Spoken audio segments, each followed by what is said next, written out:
Hello students, welcome to Aspirity Kanpur. तो आज के टॉपिक में हम लोग यहाँ पर बात करेंगे अपने ग्राफ थ्योरी की। ठीक है, तो काफ़ी इंपॉर्टेंट टॉपिक है, इससे भी क्वेश्चन जो है आपके एग्जाम में पूछ लिए जाते हैं, तो इसके बारे में हम लोग समझेंगे। ठीक है, टॉपिक का नाम है हमारा ग्राफ थ्योरी। ठीक है, अब इसमें कौन कौन सी बातें पूछी जाती हैं, क्या क्या होता होगा, उसके बारे में हम लोग समझते हैं। ठीक है, तो जैसे हम लोग अगर बात करें, जैसे कि ग्राफ थ्योरी आपने ग्राफ जो है वो मैथमेटिक्स में भी पढ़े हैं। ठीक है, y बराबर x square sine x cos x, लेकिन यहाँ पर दूसरे ग्राफ है, डिस्क्रीट ग्राफ इनको बोला जाता है। तो डिस्क्रीट ग्राफ कैसे होते हैं, क्या होता है, इनके बारे में हमको सीखना है। ठीक है, तो यहाँ पर अगर हम लोग बात को समझें कि अगर आपके पास कोई भी ऐसा कलेक्शन है जिसमें एजेज हैं और वर्टाइसेज हैं। ठीक है, एजेज हैं और वर्टाइसेज हैं, जैसे मान लो ये है, तो ये एक आपका ग्राफ है। ठीक है, ये आपका क्या है, ग्राफ है। क्यों? क्योंकि इसमें जो है ये वर्टाइसेज हैं, ये इसमें वर्टाइसेज हैं और ये इसमें एजेज है। ठीक है, तो इनको नाम दे सकते हो V1, इसको V2, इसको V3, इसको V4 और इसको V5 और इसको V6। तो इसमें कितने वर्टेक्स है टोटल? 6। ठीक है, और एजेज कितनी है यहाँ पर? एजेज है E1, दूसरी एज है E2, तीसरी एज है E3 और फिर है E4 और फिर है E5 और फिर है E6। ठीक है, तो आपके जो भी कलेक्शन होता है, ऐसे कह सकते हो कि combination of edges and vertices is called the graph. Graph के लिए जरूरी है कि उसमें एजेज होंगी और वर्टाइसेज होंगी। यहाँ पर आपको हो सकता है देखने में ये लगे कि जितनी एजेज होती हैं उतने वर्टाइसेज होते हैं, ऐसा नहीं है। ठीक है, जैसे मान लो यहाँ पर एक एज ये भी है, ये भी हमारी एज है E7, ये भी एज है E8। तो एजेज और वर्टेक्स दोनों अलग अलग हो सकते हैं और दोनों में क्या होगा कि वर्टेक्स ज्यादा हो सकते हैं कंपैरिजन, एजेज ज्यादा हो सकती हैं कंपैरिजन टू वर्टेक्स। ठीक है, तो ये चीज आपको यहाँ पर ध्यान करके हमेशा रखनी है कि ग्राफ होता क्या है बेसिकली। ठीक है, तो जितनी भी हमारी कहानी होगी वो सब इन्हीं दो पर बेस होगी, किस पर? वर्टेक्स पे और एज पे। ठीक है, इसी को आपको यहाँ पर ध्यान से समझना है। ठीक है, तो अब ग्राफ हमारे जो है वो दो टाइप के होते हैं। ग्राफ तो आप समझ गए, ग्राफ का मतलब क्या है कि वर्टाइसेज और एजेज का कलेक्शन। ठीक है, अब इसके बाद में अगर हम लोग बात करें तो ग्राफ हमारे दो टाइप के होते हैं। एक होता है अनडायरेक्टेड ग्राफ। ठीक है, एक होता है हमारा अनडायरेक्टेड ग्राफ और एक होता है हमारा डायरेक्टेड ग्राफ। ठीक है, कैसा होता है डायरेक्टेड ग्राफ? एक अनडायरेक्टेड और एक डायरेक्टेड। अनडायरेक्टेड ग्राफ में क्या होता है, जैसे फॉर एग्जांपल मान लो ये ग्राफ है, तो इसमें आपने एरो दे दी है, एरो मतलब डायरेक्शन यहाँ पर डिफाइन है। ठीक है, इस तरीके से। तो अगर कोई ग्राफ है उसमें डायरेक्शन आपकी डिफाइन है, तो उसको हम लोग बोलते हैं डायरेक्टेड ग्राफ, और जिसमें हमारी डायरेक्शन डिफाइन नहीं होती है उसको अनडायरेक्टेड ग्राफ। ठीक है, जैसे मान लो आपके पास ये ग्राफ है तो ये अनडायरेक्टेड है। ठीक है, लेकिन अगर मान लो हमने कोई ऐसा ग्राफ बना दिया, ठीक है, इस तरीके से, तो ये हमारा कैसा हो गया? डायरेक्टेड ग्राफ हो गया। तो डायरेक्टेड और अनडायरेक्टेड में अंतर सिर्फ इतना है, भाई इनके क्वेश्चन का जवाब दे दो। महाराष्ट्र सीटी में आप सिलेबस में देखें उसके डिस्क्रीट मैथमेटिक्स है कि नहीं, अगर है तो ये आएगा। ठीक है, तो यहाँ पर अनडायरेक्टेड और डायरेक्टेड ग्राफ में अंतर आपको समझ में आ गया होगा। ठीक है, अब यहाँ पर कुछ टर्मिनोलॉजी होती है, तो ये टर्मिनोलॉजी आप अपने आप भी समझते होंगे। क्यों? क्योंकि नाम से ही इसके बारे में पता चलता है। ठीक है, जैसे पहला अगर हम लोग बात करें एडजासेंट वर्टेक्स, एडजासेंट वर्टेक्स, तो एडजासेंट वर्टेक्स क्या होगा आप समझ सकते हो। जैसे मान लो ये आपका एक ग्राफ है और इसमें ये वर्टेक्स V1 है, ये वर्टेक्स V2 है, ये वर्टेक्स V3 है, ये वर्टेक्स V4 है। तो आप बताओ कि V1 के एडजासेंट वर्टेक्स कौन है? V1 के एडजेसेंट वर्टेक्स कौन है बताओ? V1 के एडजेसेंट वर्टेक्स, तो V1 का एडजेसेंट वर्टेक्स V1 का V4 है और कौन सा है? V2 है। ठीक है, V1 का एडजेसेंट वर्टेक्स कौन सा है? V2 है और V4 है, V3 एडजेसेंट नहीं है। ऐसे ही अगर हम लोग बात करें यहाँ पर कि V2 का एडजेसेंट वर्टेक्स कौन सा है, तो V2 का एडजेसेंट वर्टेक्स V1 भी है, V2 का एडजेसेंट वर्टेक्स V4 भी है और V2 का एडजेसेंट वर्टेक्स V3 भी है। ठीक है, तो यहाँ पर आई थिंक आप समझ गए होंगे कि एडजेसेंट वर्टेक्स क्या होती हैं। फिर इसके बाद में एडजेसेंट वर्टेक्स के बाद में एडजेसेंट एज भी होता है। ठीक है, क्या होता है हमारा? Adjacent edge. अब एडजासेंट एज क्या होती है? एडजासेंट एज जैसे मान लो ये वाली एज हमारी E1 है, ये एज E2 है, ये एज E3 है और ये एज E4 है। तो यहाँ पर अगर देखा जाए तो E3 की एज जो है वो E4 है, ठीक है। मतलब सेम वर्टेक्स पे अगर मिले तो उसको हम लोग एडजासेंट एज बोलते हैं। तो E3 और E4 सेम वर्टेक्स पे मिल रही हैं, ठीक है। ऐसे ही आप ये कह सकते हो अगर E5 है तो E5 और E3 भी एडजेसेंट वर्टेक्स एजेज हैं।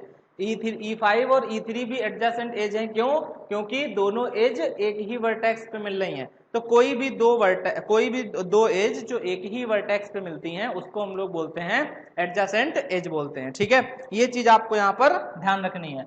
फिर यहाँ पर एक आता है आपका सेल्फ लूप। क्या आता है? Self loop. अब सेल्फ लूप क्या होता है? तो जैसे मान लो आपके पास यहाँ पर कोई एक ग्राफ ये है इस तरीके से, तो यहाँ पर ये कोई ग्राफ है V1, V2, V3 और V4। तो इसमें एज अभी 4 है, लेकिन एक एज हमने ऐसे और जोड़ दी, ठीक है। एक हमने एज ऐसे और जोड़ दी। दो तरीके से एज जोड़ सकते हो, डायरेक्टेड और इनडायरेक्टेड। ऐसे भी जोड़ सकते हो या ऐसे जोड़ दी। तो ये हमारा जो ये लूप है इस वर्टेक्स पे, इसको हम लोग बोलते हैं सेल्फ लूप, ठीक है। वर्टेक्स पे जो एज है उसको हम लोग क्या बोलते हैं? सेल्फ लूप, ठीक है। सेल्फ लूप जो है, सेल्फ लूप ऐसे कह सकते हो कि V3 से V3, ठीक है। V3 से V3, जैसे ये वाली एज है तो ये कैसी है? V1 से V2। ये वाली जो एज है ये कैसे? V1 V2 है, ठीक है। लेकिन ये वाली जो एज होगी, जो सेल्फ लूप होता है वो खुद के वर्टेक्स पे रहता है, ठीक है। तो आप इसको क्या बोलेंगे? सेल्फ लूप बोल देंगे। क्लियर है? तो टर्मिनोलॉजी समझ के ध्यान से, एज क्या है, वर्टेक्स क्या है, सेल्फ लूप क्या है, एडजेसेंट एज क्या है, एडजेसेंट वर्टेक्स क्या है। इसके बाद में अगर हम लोग बात करें तो आपकी कहानी आती है पैरेलल एज की, ठीक है। Parallel edge. अब पैरेलल एज क्या होता है? जैसे मान लो आपके पास कोई ये ग्राफ है, ये ग्राफ V1 और V2 और V3 और V4। तो इसमें ये एज E1 है, ये एज E2 है, ये एज E3 है और ये एज E4 है। अभी इसके अंदर पैरेलल एज नहीं है, लेकिन हम लोग मान लो अपनी तरफ से कोई एक एज जोड़ देते हैं ऐसे, ठीक है। ये हमने एक एज जोड़ दी, ठीक है, इस तरीके से। तो ये हमारी कैसी, इसको E5 नाम दे दो अगर। तो यहां पर अगर देखो तो यहां पर अगर देखा जाए तो वर्टेक्स V3 और V2 के बीच में दो एज है। वर्टेक्स V3 और V2 के बीच में दो एज हैं, तो इनको हम लोग बोलते हैं पैरेलल एज, ठीक है।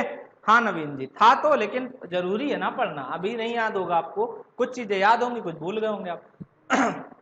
तो यहां पर ये बात समझ में आ गई, एज जो है वो पैरेलल एज हमारी इस तरीके से होती हैं। क्लियर है? अब इसके बाद अगर हम लोग देखें तो कुछ ग्राफ के नाम होते हैं, मतलब कुछ स्पेशल टाइप के ग्राफ होते हैं, उन ग्राफ को आप याद रखेंगे, ठीक है। उन ग्राफ को आप क्या रखेंगे? याद। जैसे अगर हम लोग बात करें कि अगर कोई ग्राफ है, केवल कोई ग्राफ है, मतलब उसको कोई नाम स्पेशल नहीं दिया गया है, तो उसमें जो है वर्टाइसेज सेल्फ लूप भी, जैसे हम लोग अगर बात करें सेल्फ लूप, और दूसरी बात करें अगर हम किसकी, पैरेलल एज, पैरेलल एज, ठीक है। जैसे मान लो ये है, तो अगर आपके पास कोई ग्राफ है, केवल सिंपल कोई ग्राफ, सिंपल भी नहीं बोलेंगे यहाँ पे, ऐसे समझो ग्राफ है, ठीक है। अगर कोई ग्राफ है तो उसके अंदर आपकी सेल्फ लूप भी हो सकते हैं और पैरेलल एज भी हो सकती हैं, कोई दिक्कत की बात नहीं है। लेकिन अगर आपके पास कोई मल्टी ग्राफ है,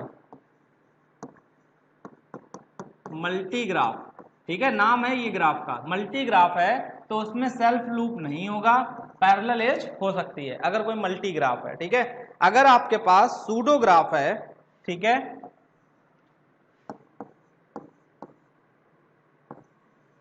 सूडो ग्राफ है अगर आपके पास,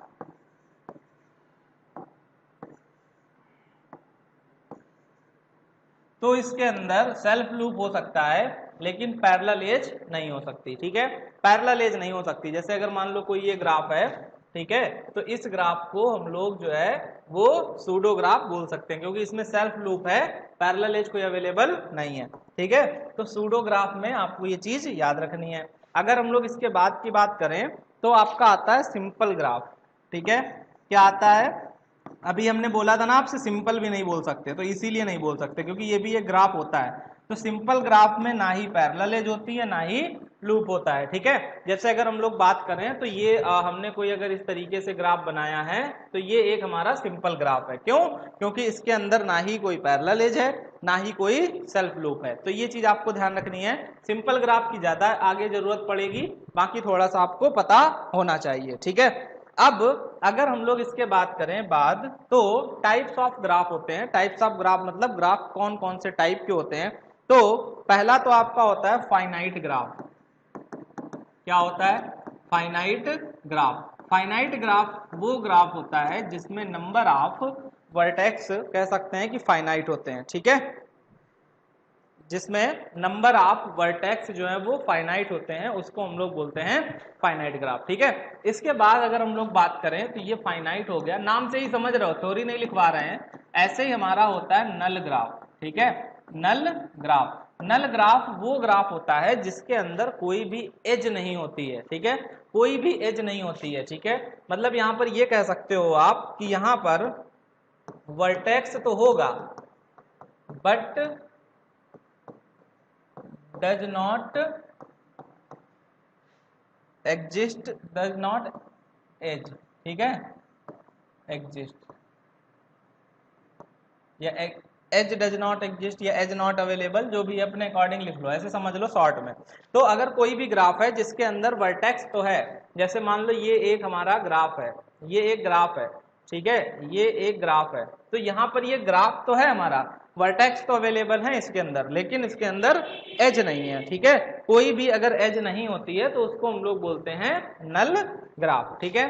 कोई भी अगर एज नहीं है तो उसको हम लोग बोलते हैं नल ग्राफ। एक चीज और समझ लो, जैसे अगर आपके पास ये कोई ग्राफ है, ठीक है, ये एक ग्राफ है इस तरीके से, ये 4 वर्टेक्स हैं, एक वर्टेक्स ये है 5वां, ठीक है, और 5वें वर्टेक्स पे अगर देखो तो कोई भी हमारे पास वो नहीं ऐड है, क्या, एज, ठीक है, कोई भी एज जो है वो 5वें वर्टेक्स पे नहीं है, तो इस वाले वर्टेक्स को हम लोग बोलते हैं पेंडेंट वर्टेक्स। क्या बोलते हैं? Pendant vertex. देखो नए बच्चों को थोड़ी सी इसमें प्रॉब्लम होती है, और प्रॉब्लम सिर्फ इसलिए है कि नाम नए है, ठीक है, चीजें वही हैं, मतलब चीजें वही क्या, चीजें तो बहुत सिंपल है यहाँ पे, ठीक है, ये वाला ग्राफ तो बहुत ही आसान होता है। तो आपको ध्यान रखना है कि अगर कोई आइसोलेट वर्टेक्स है तो उसको पेंडेंट वर्टेक्स हम लोग बोल देते हैं, ठीक है, ये चीज आपको ध्यान रखनी है। इसके बाद देखें,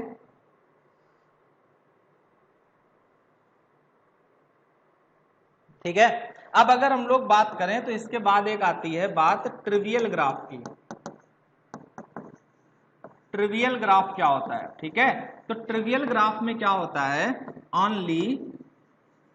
ओनली वन वर्टेक्स, केवल एक वर्टेक्स होता है, ठीक है, और कोई एज नहीं होती है, उसको हम लोग बोलते हैं ट्रिवियल ग्राफ। जैसे हमने ये पॉइंट रख दिया तो ये ट्रिवियल ग्राफ है। ट्रिवियल मतलब जिसका एक ही सॉल्यूशन होता है, पता है ना आपको, वही यहाँ पर भी है कि ट्रिवियल मतलब जिसका एक ही वर्टेक्स हो, कोई भी एज ना हो, उसको हम लोग ट्रिवियल ग्राफ बोलते हैं। ऐसे ही अगर हम लोग अगली बात करें तो यहाँ पर आपका आता है कंप्लीट ग्राफ, ठीक है, क्या आता है यहाँ पर, कंप्लीट ग्राफ। इसको आगे बताते हैं क्योंकि थोड़ा सा ज्यादा समझना है इसके बारे में आपको। देखें यहाँ पर